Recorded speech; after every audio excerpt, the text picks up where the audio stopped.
Hai, good morning, balik lagi sama aku. Sekarang hari Minggu, kalian ngapain nih di Indonesia?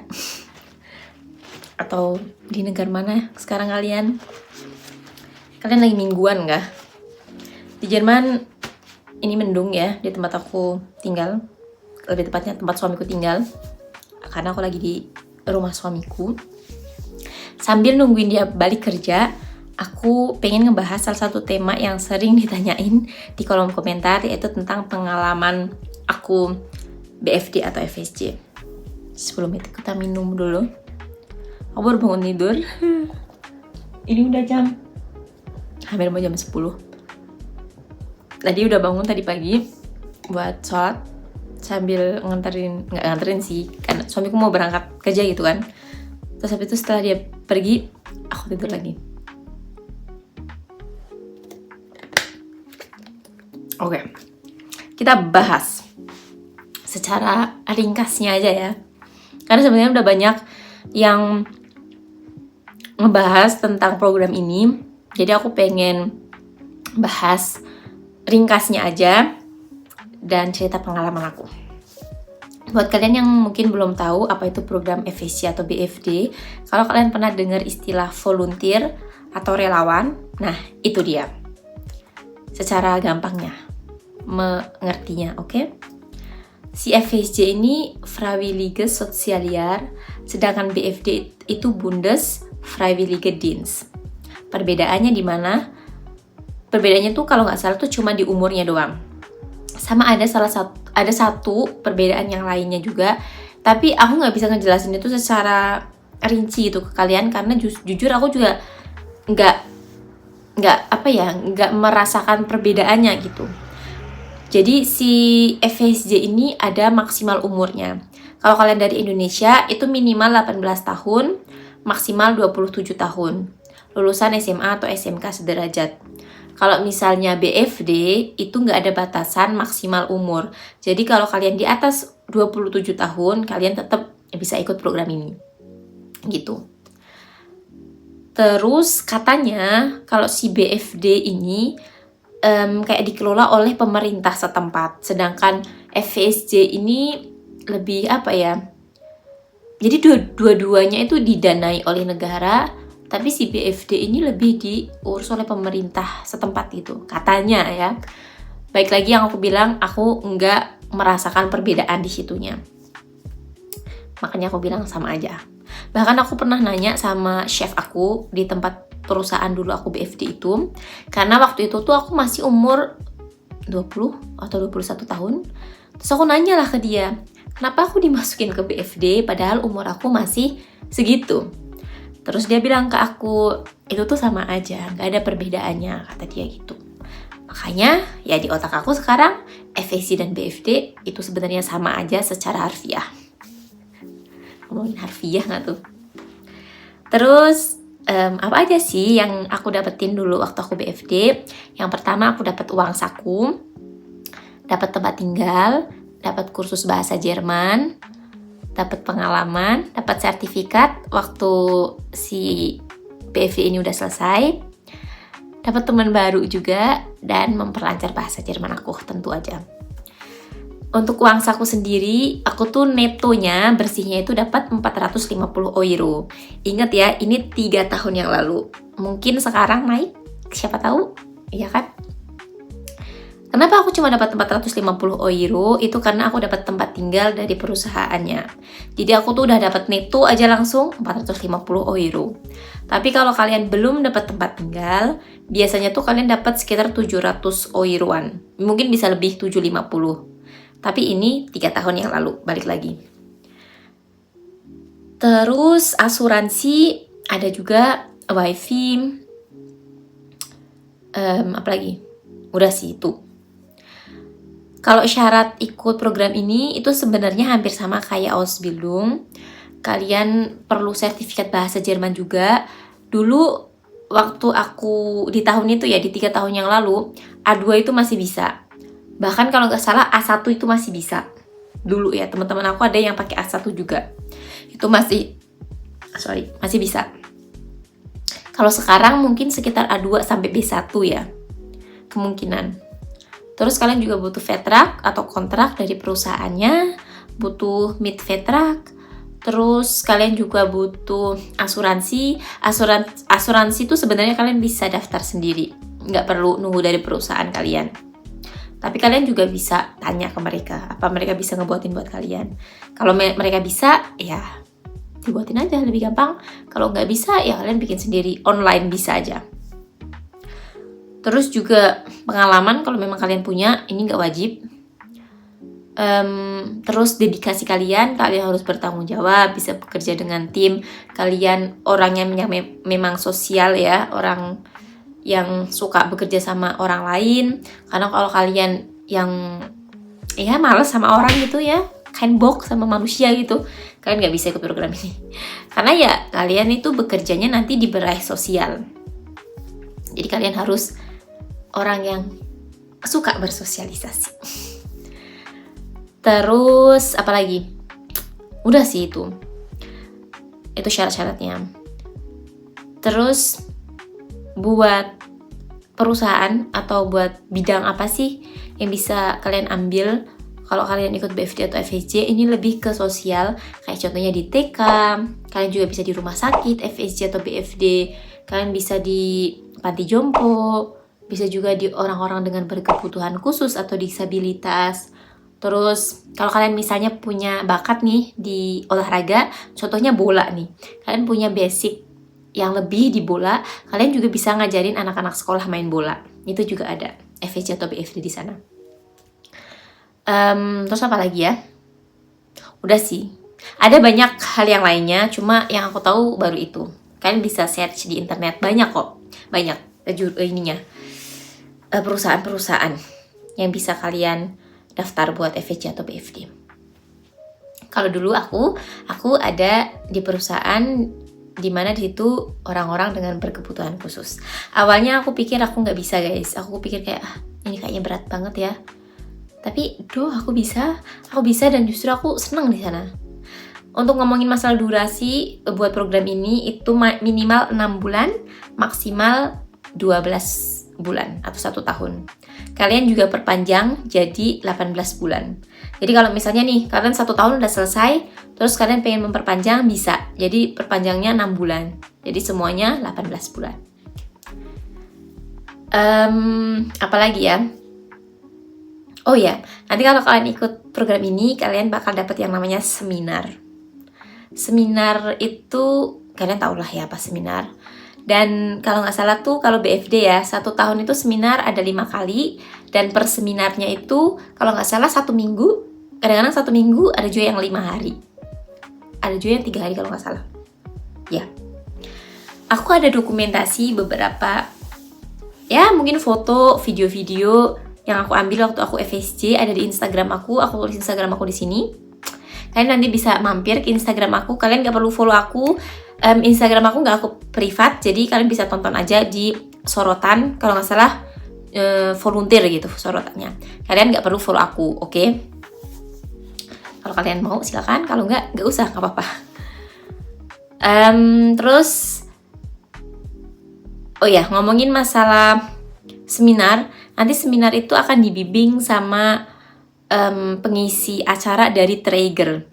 Trigger itu apa? Trigger itu kayak organisasi yang menaungi kalian waktu kalian BFD atau FSJ. Trigger itu ada banyak. Salah satu contohnya nih ya, aku sebutin beberapa yang aku tahu. Ada IB, ada Freunde kalau nggak salah. Terus ada Diakoni, ada DRK, ada AWO, ada apa lagi? Ada tuh namanya IDJKF atau apa gitu kalau nggak salah. Itu juga ada. Nah, aku tuh dulu triggernya tuh namanya Freunde Waldorf. Itu trigger aku dulu. Dan setiap trigger itu punya caranya masing-masing, punya peraturannya masing-masing. Bahkan seminar pun berbeda-beda di setiap trigger. Kalau di trigger aku, itu kalau nggak salah 5 kali dalam 1 tahun. Ini kalau nggak salah ya, kalau aku lupa. Terus di setiap seminarnya kita itu di beda-beda kota. Ada, kalau nggak salah, ada salah satu trigger yang seminarnya tuh cuma di 1 tempat berkali-kali. Kalau di trigger aku itu di beda-beda kota di Jerman. Kadang di Frankfurt, kadang di Konstanz, di Bodense, dan lain sebagainya. Pokoknya setiap seminar kita tuh tempatnya beda-beda, aku dulu. Terus seminar ini jujur asik banget, karena dulu tuh aku ekstrovert. Mungkin sekarang agak sedikit masuk ke introvert ya. Dulu tuh ekstrovert gitu aku, jadi aku suka ketemu sama teman-teman baru. Karena nanti di seminar itu kita ketemu sama teman-teman yang ikut BFD atau FSC juga, dan kebanyakan di grup aku itu semuanya anak-anak muda. Ya sekitar umur 6. Kalau di Jerman itu anak umur 16 tahun udah bisa ikut program ini. Jadi kadang anak umur 16 tahun, 17 tahun, 19 tahun. Pokoknya asik. Kegiatannya asik banget. Kalau kalian ikut pramuka itu hampir, ya ada beberapa hal yang hampir-hampir sama di pramuka. Kayak contohnya kita ada api unggun, terus kita bakaran, gitaran, nyanyi-nyanyi. Ada materinya juga ada. Di awal seminar itu materinya tentang perkenalan, tentang pengalaman, tentang cita-cita, tentang mau Ausbildung apa, kayak gitu. Terus ada seminar politik, ada seminar tentang narkoba, seminar tentang kekerasan, dan lain sebagainya. Terus ada outbound-nya atau permainan-permainan gitu. Ada estafet air, kita pernah main di sungai gitu, main estafet air. Terus kita pernah main panah-panahan. Terus ada juga pernah kayak jelajah di hutan dengan mata tertutup gitu, ditutup kain. Terus kita jalan nih satu persatu jalan. Pokoknya dari satu orang ke orang yang lainnya itu ada jeda waktu kayak 10 menit kalau nggak salah. Di malam hari di hutan, dan kita cuma pegangan sama tali yang udah mereka bikin biar kita sampai di tujuan. Kumpulnya kita juga ada. Itu dulu aku ya, pengalaman aku. Terus kita pernah bikin gelang-gelangan dan banyak yang lainnya, dan diselingi materi-materi. Materinya juga menurut aku asik ya, sebagai anak muda. Kayak kita tahu tentang kekerasan seksual, tentang gimana caranya kita belajar bilang tidak, dan cerita tentang pengalaman, cerita tentang negara kita, dan lain sebagainya. Pokoknya asik seminar tuh asik banget menurut aku dulu.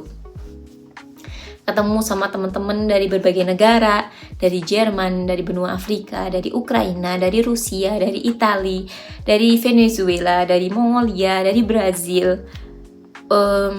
ada juga yang dari Afghanistan, dari Turki. Banyak teman-teman dari berbagai negara, dan itu asik banget guys. Terus nanti ada penampilan-penampilan. Kalau malam hari tuh kayak ada pensi gitu, ada penampilan-penampilan. Itu kalau kalian mau aja, frivilly, nggak harus. Di trigger aku ya, nggak harus. Tapi kebanyakan kita memang bersedia untuk melakukan itu. Ada yang nari, ada yang cerita. Pokoknya banyak hal lah. Dan itu sangat asik guys. Seperti yang aku bilang, silahkan kalian tonton di Instagram aku kalau kalian penasaran. Memang nggak banyak ya dokumentasinya di sana, karena aku nggak tahu kalau aku bakal jadi YouTuber. Kalau aku tahu, udah aku videoin dari dulu. Terus di sana juga yang seperti tadi aku bilang, aku bisa upgrade bahasa Jerman aku. Selain dapat kursus bahasa Jerman, di sana kan teman-temannya banyak juga yang dari berbagai negara ya, yang bukan orang Indonesia gitu, yang dimana aku mau nggak mau harus gunain kemampuan bahasa Jerman aku, yang ternyata itu bikin bahasa Jerman aku meningkat. Dan itu juga pokoknya waktu aku FSJ sama BFD ini, aku merasa bener-bener dimana bahasa Jerman aku meningkat. Karena waktu au pair tuh aku merasa aku stuck aja sih di situ, bahkan lebih jelek menurut aku. Tapi kalau waktu BFD atau FSJ ini jujur kemampuan bahasa aku meningkat. Ini pengalaman aku. Oke, ada banyak juga pengalaman anak-anak yang lain yang bilang waktu au pair bahasa Jerman mereka meningkat pesat juga ada. Tapi pengalaman aku jujur enggak, sayangnya. Terus ada nanti perpisahan waktu udah selesai. Kayak perpisahan itu di satu hari seminar yang paling terakhir, kayak kita di situ tuh isinya bener-bener main-main. Kita ngasih kesan pesan kita, kayak kita pakai baju yang lucu-lucu misalnya, atau mungkin baju tradisional. Terus kita dapat feedback dari teman-teman kita, gimana sih kita setelah 1 tahun udah sering ketemu, dan bener-bener itu tuh sedih banget waktu kita pisah. Kayak sedih lah pokoknya. Dan beberapa juga yang akhirnya jadi teman di Instagram. Kita sering nanya, kadang-kadang juga nanya kabar. Juga ada, bahkan aku tuh ada sahabat juga waktu aku BFD atau FSC, jadi sahabat orang Brazil. Kita pernah jalan-jalan ke Belanda bareng berdua 5 hari gitu, pernah bareng. Dan ya asik banget. Kalau kalian bisa membawa diri kalian dengan asik, pasti program ini asik buat kalian. Kalau misalnya si perusahaan itu toksik buat kalian ya, kan ada beberapa perusahaan yang memang mungkin nggak cocok buat kalian. Kalian juga bisa pindah guys, pindah tempat FSC atau BFD. Kalian nggak perlu 1 tahun di sana sampai kalian sakit mental gitu, nggak perlu. Kalau kalian memang nggak betah, pindah, nggak apa-apa, bisa banget. Jadi kayak Ausbildung juga bisa pindah perusahaan kalau memang perusahaan kalian toksik atau mental kalian udah nggak bagus di situ, kalian pindah, nggak apa-apa. Terus apa lagi ya? Kebanyakan ngomong jadi lupa nih. Itu sih kayaknya. Iya nggak sih, udah semuanya. Oh ya, cara daftar ya. Cara daftar udah aku bahas belum sih? Ini cara daftar sama seperti Ausbildung. Kalian bisa langsung ke websitenya. Ada website besar, ada 2 website besar, namanya www.freiwilligedienste.de atau www.bundesfreiwilligedienste.de. Itu ada, atau langsung ke website triggernya yang tadi aku sebutin, atau website perusahaannya. Seperti kalau kalian daftar Ausbildung, itu bisa banget. Itu sih guys. Banyak sih sebenarnya pengalaman yang pengen aku ceritain waktu aku BFD atau FSC, tapi ini videonya udah terlalu panjang, udah 17 menit lebih kayaknya malah. Mungkin ya sambil aku bikin video yang lain, mungkin aku bisa selipin pengalaman aku waktu aku FSC atau BFD, karena pengalaman ini ada pengalaman enak dan pengalaman gak enaknya. Memang asik, tapi nggak dipungkiri juga ada sedihnya. Oke, gitu dulu video dari aku. Semoga kalian enjoy nonton video ini. Kalau ada yang gak kalian paham, kalian bisa langsung komentar, gak masalah. Sampai di video-video aku selanjutnya. Ciao.